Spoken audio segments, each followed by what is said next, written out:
It's hard for people to be aligned on anything in the United States these days. But one thing that everybody's aligned on is that we have a very big problem when it comes to Social Security. Yeah, we have a big problem. And the other thing that both parties are united on right now is that we're not going to do anything about it. So there is a lot of really good data analysis reports in place to show what the problem is. We're happy to go more into that. You can take me down that rabbit hole. I got stats on stats on stats that we can talk about. But at the end of the day, this is a problem that is imminent. It is less than 10 years away. We already have a problem when it comes to retiring in this country. We can only replace, as a country, we can only replace about half of our income when it comes to retirement. And if you're replacing half of your income when it comes to retirement, you're living half of your lifestyle. And so that's what it is while we have Social Security to take care of our elderly. But what's going to happen in the next 10 years is that problem is only going to get worse for many reasons. And one of the biggest reasons is that Social Security is not going to be there to the way that it is today. So it's going to make this challenge, which we're already failing on as an economy and as a country, of going into retirement and making sure that we can actually provide for the lifestyle that we want. We're making it that much harder. And to make the matters worse, nobody's talking about it. Nobody's willing to do anything about it on both sides of the aisle. So let's dive into each of those things that you said. So I put on the screen an article from the Wall Street Journal, essentially saying, when we're saying nobody's want to do something about it, we're basing it on the fact that the two poll leading frontrunners from the Republican and the Democratic side have both outwardly said, we're not touching Social Security. It is a political hot potato, right? So nobody wants to, they want to keep kicking the can down the road.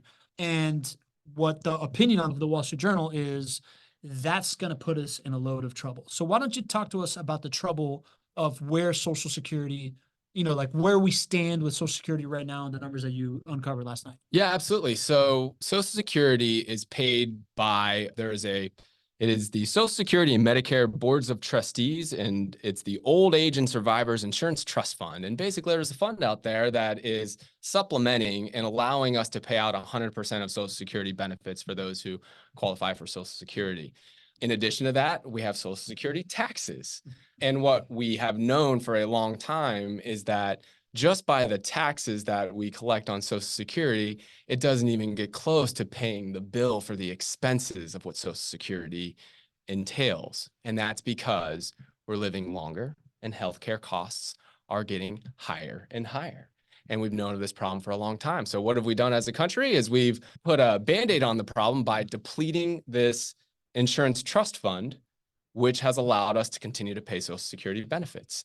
But the leading reports out there are in complete agreement that within the next 10 years, that insurance trust fund is going to be depleted. And at that point, what will happen is it will automatically trigger to the point of us paying a fraction of Social Security benefits to those who qualify, because that fraction is that's all that we can get from the current tax base that we have from Social Security taxes. And it only supports a fraction, again, of the expenses. And the problem's only going to get worse because we're going to be living longer, as we'll talk about in one of our points here. And healthcare costs are certainly increasing as well. So it's a big problem. And the numbers on this, according to two reports, one from the trustees that I just mentioned there, and another report from the Congressional Budget Office, this is expecting to be depleted in either 2033 or 2034. So 9 or 10 years away from now. And if we do nothing at this point, what would happen is there would be a 23% reduction in Social Security benefits paid at that time. Overall, the average amount of Social Security that an average retiree receives is about $17,000 for the year. So if you cut basically a quarter of that, call that $4,000 to $5,000 of income that people are relying on right now will be gone unless we do something. And there are opportunities to fix the problem, but it is such a hard thing for our politicians to want to take on that it's everybody agrees it's a problem, but the path to solving it is not exactly clear. So 10 years, 11 years, right? Like 11 30, years. 33, 30, 34, something like that, 30, 35. 9, 10 years. That means if I am someone who is in retirement age right now, right? Let's say I'm 70. If I live to 80 and I am counting on that fixed income, then I'm in a lot of trouble, because at that point, your cost of living and medical bills and whatever it's only going to continue to happen, right? So essentially what we're talking about is people with fixed incomes in a short amount of time. I guess we're talking about two different sets of problems. Number one is people that are there, that are within 10 years of counting on passive income will have this pay cut, right? Essentially on whatever their plan was, whether it was living off of their 401k plus Social Security, or hopefully not Social Security only, right? Since it's not enough for most people. Right. Right. But whatever it is, it's going to take a pay cut, right? So the monthly cash flow that one has, that one counts on to live in, is going to go down. Then on the other side of the coin, there is folks like you and I who are, not really within, then there's folks within striking distance of retirement age that will happen within those 10 years where, they're going to get there and all of a sudden that rug gets pulled out from under them if they were counting on it.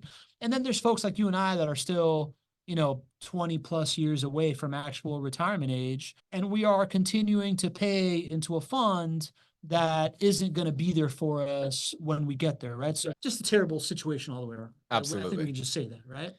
Everybody listening to this is affected. It only is worse for younger people because at some point, if nothing is done, 10 years from now, unless you're 100 years old and you're listening to this, which would be amazing if you're one of those octogenarians, that's fantastic. But everybody's affected by this. Yeah. And you pointed out that younger folks are paying into a system that's broken.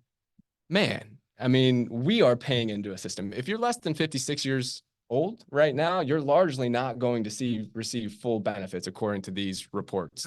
So we are affected. Many of you are affected. And it's just to the degree to which you are going to be affected is the question. And again, this is happening. Population keeps getting older. Government's spending too much, right? Like we're not paying more taxes as it ages. People are having less kids, right? So like this whole Social Security game is almost like it's kind of like a legal Ponzi scheme, right? Like it's just kind of like, hey, give me some money right now because I'm going to pay it back for you later because I'm counting on making more money later and continuing to pay it down, right? I wouldn't go to legal Ponzi scheme. I wouldn't go to that. That has a certain negative connotation there, but it's a broken system. Yeah.